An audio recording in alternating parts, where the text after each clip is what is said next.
Semua murid di lingkungan Persatuan Gerak Badan atau PGB Bangau Putih tahu betapa sulitnya mengajak dia untuk mengobrol panjang lebar. Sebagian juga tahu sejak dulu, meski kemudian ia bergelar guru besar, tidak terlalu mudah untuk memancingnya mengeluarkan jurus-jurus silatnya. Suatu ketika, dulu, bahkan ada yang mengira-ngira, jangan-jangan dia tidak bisa, jangan-jangan takut. Menanggapi hal itu, dia cuma tertawa. Ya, mereka sudah hebat-hebat. Mengapa mesti melatih mereka? Saya kerjanya malah menonton mereka latihan. Katanya enteng.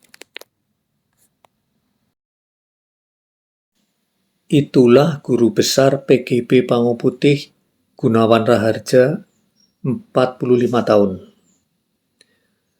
Perguruan silat yang berpusat di Kebun Jukut, Bogor, dengan padepokan di daerah Tugu, Cisarua, Jawa Barat, hari Sabtu 23 Agustus 2003 ini memperingati ulang tahunnya yang ke-50. Dirintis tahun 1952 oleh Subur Raharja, 1925-1986, tidak terlalu mudah untuk menyebut apa kehebatan PGB Bangau Putih.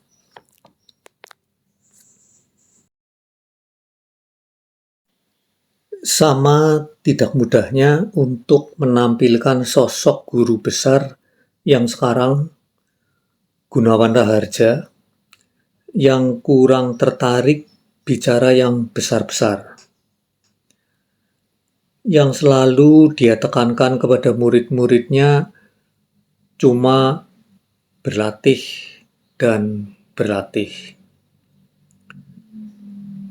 Langkah kecil.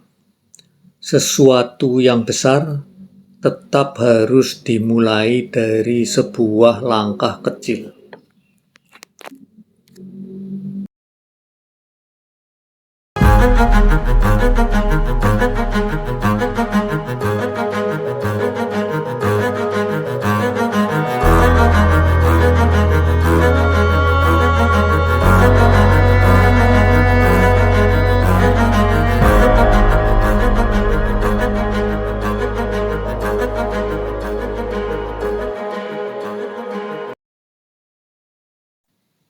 Bram Zakir, murid senior perguruan tersebut sekaligus ketua Dewan Keorganisasian, menyebut ciri perguruan ini justru pada normalitas gerakan.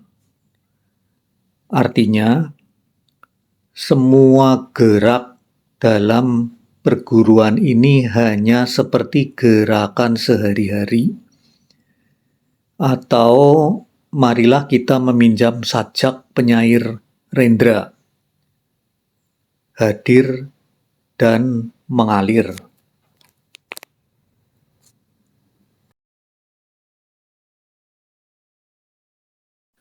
Karena begitu sehari-harinya, sehingga sulit untuk dibicarakan dalam dunia yang semuanya hendak dirumuskan, bahkan hendak dijadikan jargon dan semboyan.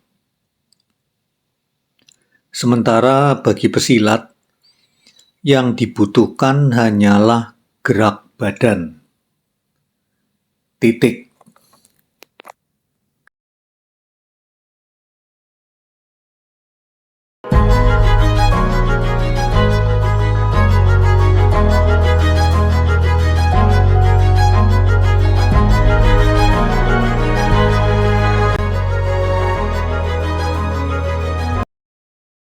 Gunawan Raharja mengalir bersama gerak yang diolahnya sehari-hari itu, termasuk dari panggilan hidup yang seolah penuh ketidaksengajaan.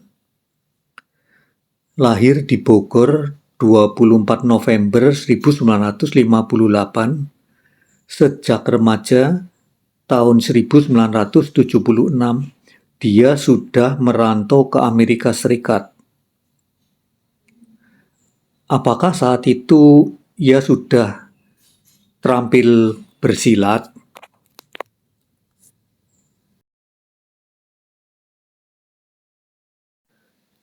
Bahkan sampai sekarang pun, ibarat membaca buku, ia merasa belum menyelesaikan atau jangan-jangan tak pernah menyelesaikan semua bab dalam buku itu. Katanya, yang saya tahu waktu itu kalau mukul orang pasti jatuh. Apalagi orang mabuk, katanya sambil tertawa.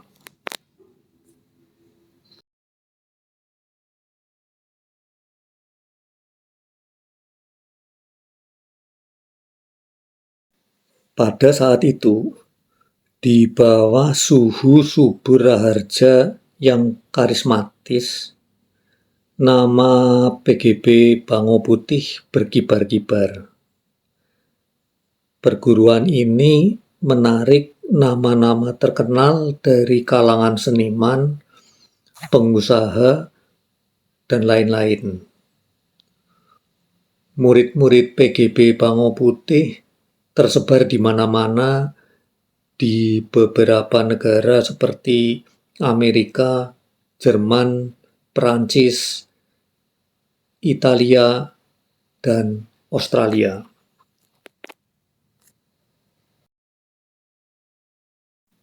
Subur kemudian meninggal dalam sebuah kecelakaan lalu lintas di daerah Rembang, Jawa Tengah, 1 Januari 1986. Saat itulah kemudian Gunawan pulang ke Indonesia. Dia adalah anak ke-6 dari 8 putra-putri Subur Raharja. Subur punya 8 anak, ditambah 1 anak angkat yang juga dikenal sebagai pesilat tangguh.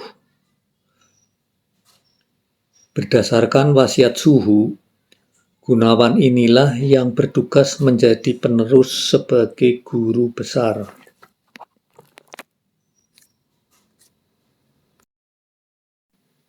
Di situ, saat itu telah ada murid-murid senior yang namanya besar sebagai pesilat. Sebagian murid ini sampai sekarang juga masih ada yang bercerita bagaimana dulu saat berlatih bersama Gunawan, mereka berhasil membanting dan menjatuhkan putra sang Suhu tersebut. Mereka yang mengikuti perkembangan ini pasti tak membayangkan apa yang dicapai Gunawan sekarang. Kini dia adalah guru besar yang penuh determinasi. Kemampuannya tidak terbatas di ruang latihan silat sebagai guru, tetapi juga sampai di masyarakat umum, terutama sebagai tabib atau ahli pengobatan.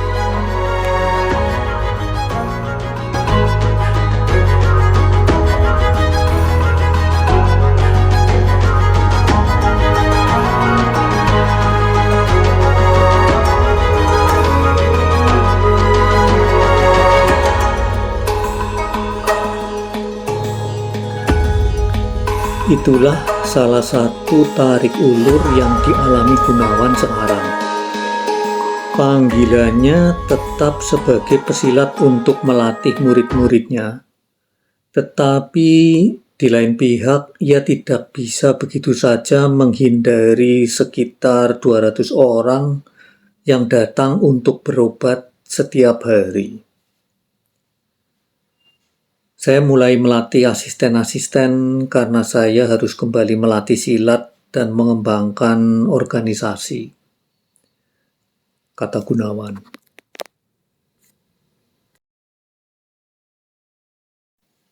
Kembali kepada sikap dasarnya. Sesuatu yang besar harus dari sebuah langkah kecil. Pada dasarnya, Gunawan melakukan langkah-langkah kecil itu sehari-hari. Kemampuannya mengobati, dia akui, sebagai hasil latihannya sehari-hari. Dari latihan sehari-hari, dia mengenali otot, mengenali badan manusia. Lingkungan terdekatnya mulai minta tolong, dan dia mencoba menjawab permintaan itu meski mulanya dengan ragu-ragu.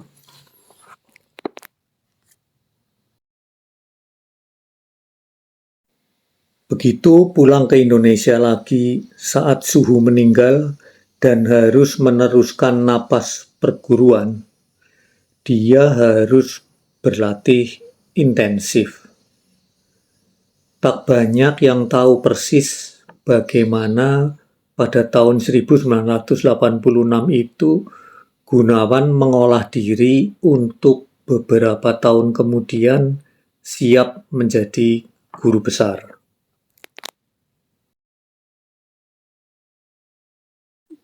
Dalam PGB Bango Putih dikenal jurus-jurus yang umumnya dikuasai para senior, baik apa yang disebut sebagai jalan panjang maupun gerak yang disebut dengan nama-nama puitis.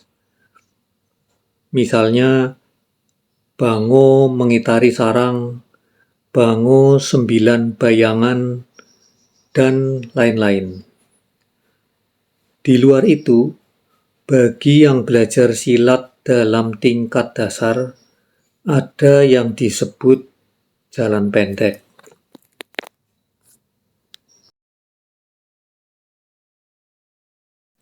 Gunawan mengaku, 3 tahun pertama sejak ayahnya meninggal, dia menyepi ke padepokan dan selama itu hanya berlatih jalan pendek. 3 tahun, tiap hari dari pukul 5 sampai pukul 10, dia berlatih jalan pendek. Dilanjutkan lagi malam hari pukul 21 sampai jam 1 dini hari. Setelah 3 tahun, dia mencoba berlatih dari pukul 5 pagi sampai pukul 10 malam, tanpa istirahat, tanpa makan siang ataupun malam. Hasilnya, dia ambruk.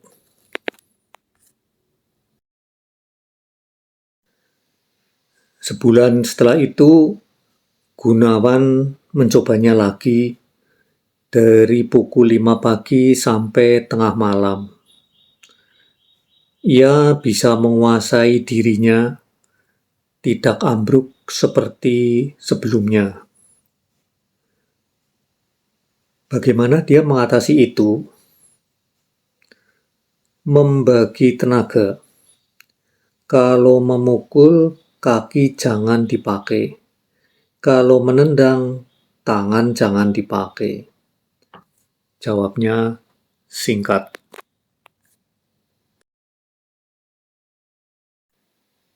Ia lalu kembali ke tengah para kerabat PGB Bango Putih. Silat mengembalikannya ke rumah.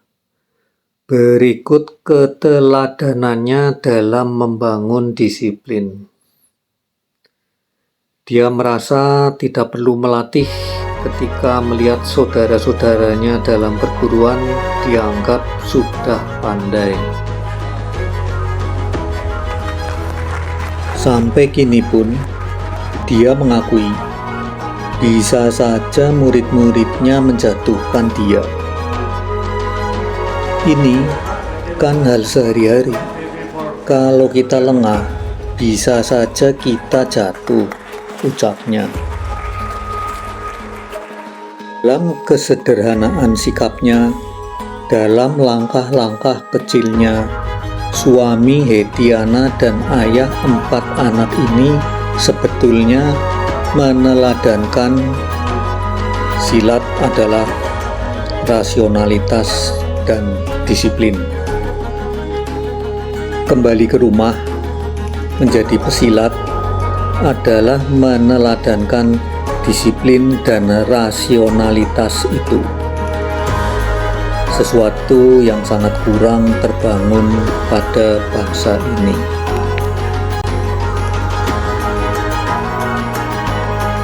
Kisah tentang Gunawan Raharja dimuat di Harian Kompas 23 Agustus tahun 2003 berjudul Mari Kembali ke Rumah.